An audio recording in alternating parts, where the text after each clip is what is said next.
हरे कृष्णा। आज है देखिए आंवला नवमी।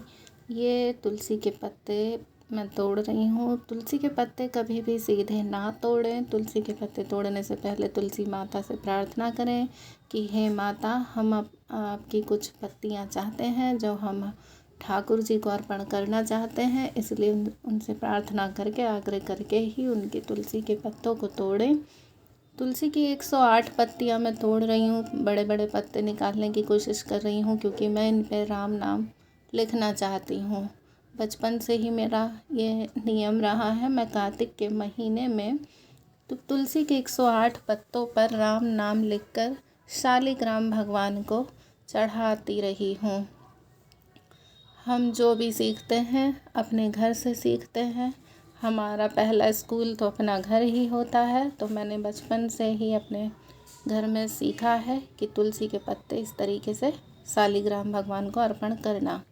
आ गई हूँ मैं अपने मंदिर में। ये हमारे जगन्नाथ जी के दर्शन कीजिए। ये हमारे शालिग्राम भगवान बड़े सुंदर लग रहे हैं। अभी तो पहले के सूखे पत्ते ही पड़े हुए हैं, अभी मैं राम नाम लिखूंगी तब ताज़े पत्ते।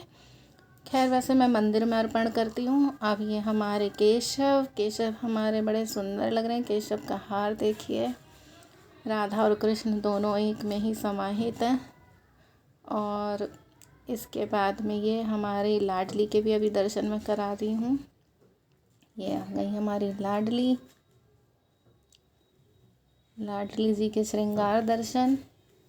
लाडली हमारी बड़ी मनमोहक लग रही हैं।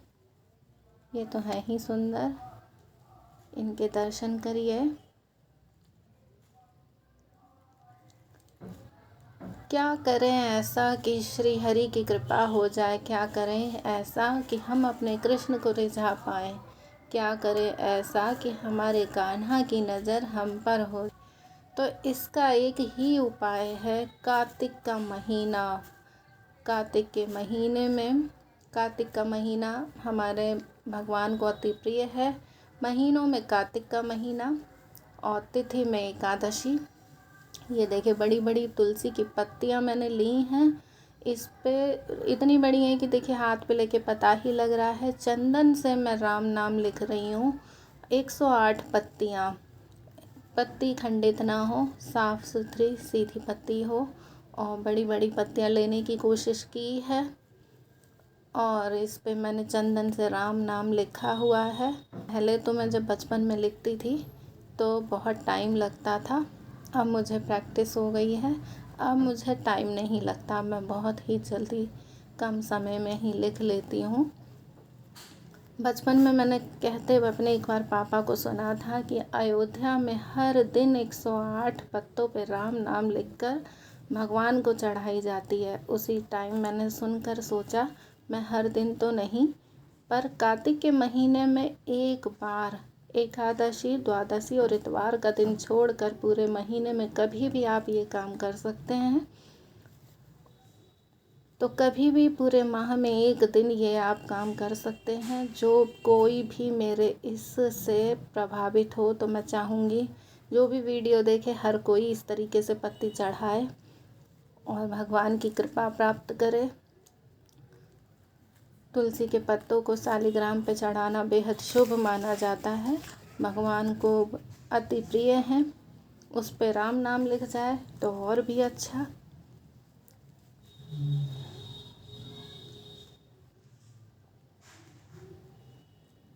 बस संडे, एकादशी और द्वादशी का दिन ना हो, इस बात का विशेष ध्यान रखना है, क्योंकि इस दिन तुलसी के पत्तों को तोड़ने की मनाही होती है।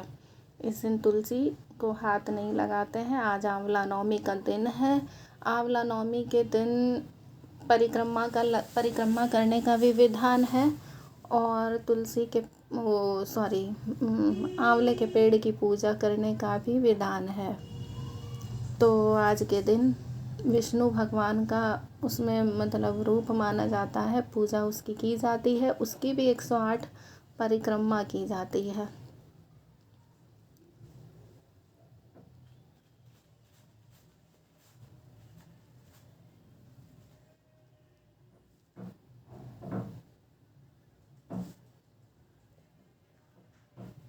पत्ते लिख के तैयार हो गए हैं।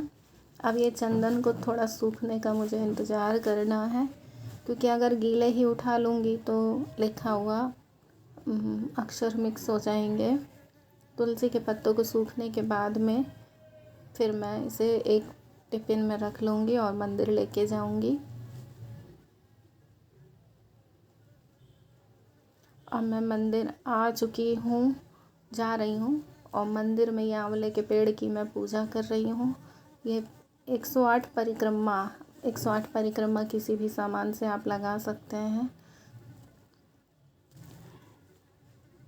आज के दिन आंवले का पूजन करना, आंवले के पेड़ के नीचे बैठकर भोजन करना बेहद शुभ माना जाता है। कहा जाता है कि आज के दिन माता लक्ष्मी ने इस पेड़ के नीचे भोजन पकाया था और भगवान विष्णु को और भगवान शिव को भोजन कराया था। तब से ही ऐसा कहा जाता है कि पूजा करने के बाद में भोजन अगर हम पका नहीं सकते तो कुछ भोजन इसकी छाया में बैठ के खाना चाहिए। 108 परिक्रमा हो रही है मेरी।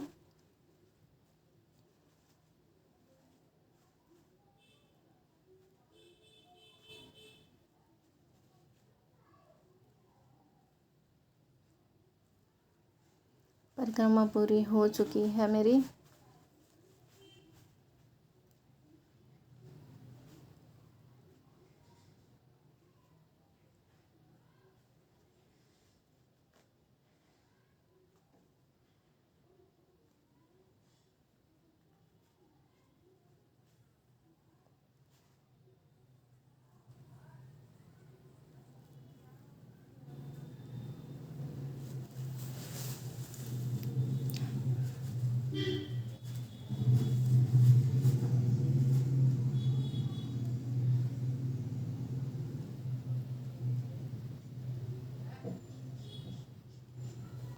परिक्रमा पूरी हो गई है, पूजा मेरी हो गई है। अब मैं बैठी हूँ, लास्ट में थोड़ा जल बचा है वो अर्पण करके मैं अपना भोजन लेके आई हूँ, और इसी की पेड़ की छाया के नीचे बैठकर मैं थोड़ा भोजन करूँगी।